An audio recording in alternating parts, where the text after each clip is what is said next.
इधर हरियाणा के फतेहाबाद में कुछ कांवड़ियों ने एक स्कूल बस में जमकर तोड़फोड़ की। आरोप लगाया गया कि उस स्कूल बस से एक कांवड़िए को टक्कर लग गई। इसके बाद तो उसके साथियों का गुस्सा साथ में आसमान पर पहुंच गया। बताया गया कि जब यह टक्कर हुई तब उस बस में कई बच्चे भी मौजूद थे, लेकिन टक्कर लगते ही उन कांवड़ियों ने आपा खो दिया। हालांकि इससे पहले कि वो उस बस पर कहर बरपा पाते, बस के ड्राइवर ने उन बच्चों को उतारकर एक दूसरी बस में बैठा दिया। इसके बाद तो उन कांवड़ियों ने उस बस पर इतने पत्थर बरसाए कि उसकी सूरत ही बिगड़ गई। पत्थरों की मार से उस बस का एक एक शीशा चकनाचूर हो गया। बस के अंदर भी बड़े बड़े पत्थर नजर आए। सारे शीशे तोड़ दिए। इस दौरान वहां कई पुलिस वाले भी खड़े नजर आए, लेकिन किसी ने उन कांवड़ियों को रोकने की कोशिश तक नहीं की। इस तोड़फोड़ के बाद वहां बवाल बढ़ गया। उस बस के ड्राइवर ने बस को इस तरह से खड़ा किया कि वो पूरी सड़क जाम हो गई। काफी देर तक गाड़ियां रुकी रहीं और वो रास्ता तभी खुला जब पुलिस वालों ने हंगामा करने वाले उन कांवड़ियों को पकड़ने का भरोसा दिया।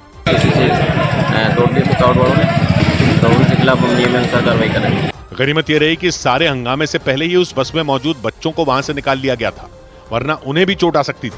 और कुछ ऐसा ही हंगामा उत्तर प्रदेश के मेरठ में भी हुआ। मेरठ में कांवड़ खंडित होने का आरोप लगाते हुए कुछ कांवड़ियों ने इतना भयंकर बवाल किया कि उन्हें संभालने में पुलिस वालों के पसीने छूट गए। उन कांवड़ियों ने आरोप लगाया कि उनके शिविर में एक चोर घुस आया था जिसने उनकी एक कांवड़ खंडित कर दी थी। इसके बाद उन कांवड़ियों ने सबके सामने ही उसे बुरी तरह पीटा और इसके बाद तो वहां ऐसा बवाल मचा कि संभालना मुश्किल हो गया। पुलिस वाले उन कांवड़ियों को समझाते रहे, लेकिन उन्होंने किसी की नहीं सुनी। हंगामा बढ़ता गया और इतना बढ़ गया कि वो कांवड़िए पुलिस वालों को ही घेर कर खड़े हो गए। उनमें कुछ तो विरोध जताने के लिए वहीं सड़क पर बैठ गए। इस दौरान पुलिस वाले उन लोगों को शांत कराने में जुटे नजर आए। कुछ अधिकारियों ने तो उनमें कुछ कांवड़ियों को भीड़ से अलग ले जाकर समझाने की कोशिश भी की। कांवड़ियों ने आरोप लगाया कि उनके शिविर में घुसे एक लड़के ने चोरी की कोशिश की और इसी चोरी की कोशिश के दौरान उनकी कांवड़ खंडित हो गई। वहाँ पर एक बच्चे के द्वारा एक कांवड़ी का बैग टच कर दिया गया था, तो उसको ये गलतफहमी हो गई थी कि चोरी कर रहा है। इसके बाद गुस्से से तमतमाए कांवड़ियों ने सड़क को जाम कर दिया और वो रास्ते से हटने को तैयार ही नहीं हुए। इसकी वजह से कई गाड़ियों के पहिए थम गए। दूर दूर तक गाड़ियों की कतार लग गई और तब तक लगी रही जब तक पुलिस वालों ने उस आरोपी को हिरासत में नहीं लिया। बताया गया कि इतना सब हो जाने के बाद ही वो कांवड़िए वहां से हटे, तब जाकर वो रास्ता खुल पाया। और कुछ ऐसा ही हंगामा दिल्ली के नजदीक उत्तर प्रदेश के गाजियाबाद में भी हुआ। वहां कुछ कांवड़ियों ने एक पुलिस चौकी में ही तोड़फोड़ कर डाली। पुलिस के मुताबिक वो कांवड़िए सिंचाई विभाग के एक कर्मचारी से उलझ पड़े थे। इसके बाद उस कर्मचारी को गंगनहर पुलिस चौकी लाया गया था, लेकिन तब तक उन कांवड़ियों का गुस्सा इतना बढ़ चुका था कि उन्होंने पुलिस चौकी पर ही धावा बोल दिया। पुलिस चौकी की तरफ बढ़ते उन कांवड़ियों ने आओ देखा ना ताव सीधे उस चौकी में जा घुसे। उनमें एक ने उस पुलिस चौकी के दरवाजे को धक्का देकर खोला और फिर पूरा का पूरा झुंड उस कमरे में घुसता चला गया।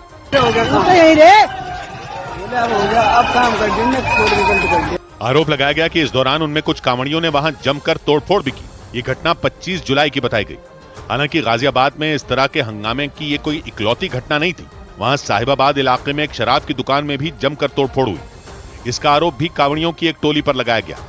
आरोप के मुताबिक कांवड़ियों को रास्ते में एक शराब की दुकान खुली मिल गई, जिसके बाद उनका पारा चढ़ गया, क्योंकि पुलिस ने कांवड़ मार्ग पर मौजूद शराब की दुकानों को बंद करने या फिर ढकने के आदेश दिए थे। लेकिन उस दुकान के बंद न होने से कुछ कांवड़िए बौखला गए और उन्होंने वहां पत्थरबाजी कर दी। और उत्तर प्रदेश में कांवड़ियों के हंगामे की घटनाएं इतनी बढ़ गई कि खुद मुख्यमंत्री को कांवड़ियों से शांति बरतने की अपील करनी पड़ी। एक दिन पहले ही योगी आदित्यनाथ ने कांवड़ियों को अनुशासन में रहकर यात्रा पूरी करने की सलाह दी थी, क्योंकि जिस दिन से कांवड़ यात्रा की शुरुआत हुई, उत्तर प्रदेश समेत आसपास के कई राज्यों में झड़प की खबरें आनी शुरू हो गई थी। अकेले यूपी में ही कई जगहों पर कांवड़ यात्रा के दौरान हंगामे हुए। कहीं कांवड़ियों पर तोड़फोड़ के आरोप लगे तो कहीं टक्कर लगने की वजह से झड़प की खबरें सामने आई। इसी के बाद राज्य के सीएम योगी आदित्यनाथ ने कांवड़ियों को यात्रा के दौरान अनुशासन बरतने की नसीहत भी दी थी। शिव बनने के लिए शिव जैसी साधना भी चाहिए, उस प्रकार का आत्मानुशासन भी चाहिए। माना जा रहा है कि सीएम योगी आदित्यनाथ को यह अपील इसलिए करनी पड़ी क्योंकि कांवड़ यात्रा के दौरान कई जगहों पर भीषण बवाल मचा। कई शहरों में कांवड़ियों पर हंगामा और मारपीट करने के आरोप लगे। इसके अलावा कांवड़ यात्रा में हंगामे की वजह से कई सड़कें और हाईवे भी घंटों तक जाम रहे। सौभाग्य की बात यह है कि खुद सीएम ने भी कह दिया, तब भी कांवड़ियों में शामिल हुड़दंगियों पर कोई फर्क पड़ता नहीं दिख रहा। तोड़फोड़ कर दो, गाड़ियां तोड़ दो, पत्थरबाजी कर दो, पुलिस चौकी पर हमला कर दो, किसी को कोई डर ही नहीं। सीएम कह रहे हैं अनुशासन से होती है शिव की साधना। लेकिन जो हुड़दंग कर रहे हैं वो शिव के भक्त कहां, वो तो शिव भक्तों के बीच बस उनकी तरह कांवड़ उठाकर चल रहे हैं। यह अनुशासन है? पत्थरबाजी करना कौन सा अनुशासन है? पुलिस चौकियों पर हमला बोलना कौन सा अनुशासन है? लोगों को बुरी तरह पीटना कौन सा अनुशासन है? जिस यूपी पुलिस की कल तक तूती बोल रही थी, उसकी क्या छवि रह जाती है जब वो कांवड़ियों के बीच घुसे हुड़दंगियों के आगे बेबस दिखती है? बदमाशों के मन में तो एनकाउंटर का डर भर दिया था इसी पुलिस ने। बवाल करने वालों के घरों पर तो बुलडोजर चलाकर लॉ एंड ऑर्डर का नया चैप्टर लिख दिया गया था। लेकिन अब असली अनुशासन और तप करने वाले कांवड़ियों और हुड़दंग करने वालों में यह पुलिस फर्क ही नहीं कर पा रही, या पुलिस के हाथ बांध दिए गए हैं? कितना बवाल सहना है बाकी पब्लिक को?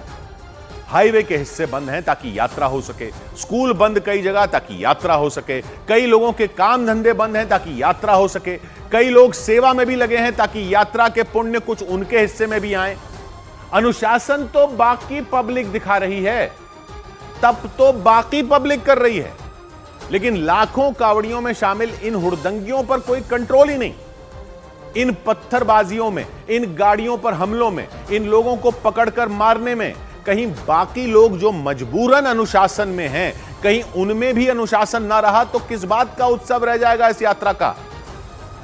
कावड़ियों को श्रद्धा की नजर से देखने वाले लोग भी इस सारे हुड़दंग को देखकर हाथ मल रहे हैं। बाकी कांवड़िए जो तप करके यात्रा कर रहे हैं अनुशासन में, वो भी बस अब जल लेकर अपने घर जल्दी पहुंचने का इंतजार कर रहे हैं, क्योंकि अब पब्लिक पर भारी पड़ने लगी। भले ही लाखों कांवड़ियों में सारे अनुशासन से बाहर ना हो, लेकिन रोज जो ये सब जगह जगह हो रहा है, उससे ये तो साफ है कि बहुत सारे लोग इन कांवड़ियों में इस तरह के शामिल हो गए हैं जिनको सीएम का अनुशासन का पाठ खुद नहीं समझ में आएगा। उनको पाठ पढ़ाना पड़ेगा। कानून व्यवस्था, लॉ एंड ऑर्डर, इसमें लॉ भी सब पर बराबर लगे और ऑर्डर भी बराबर बना रहे। उसके लिए सीएम का अनुशासन वाला पाठ भी सबको बराबर पढ़ाना होगा। 100 बात की एक बात,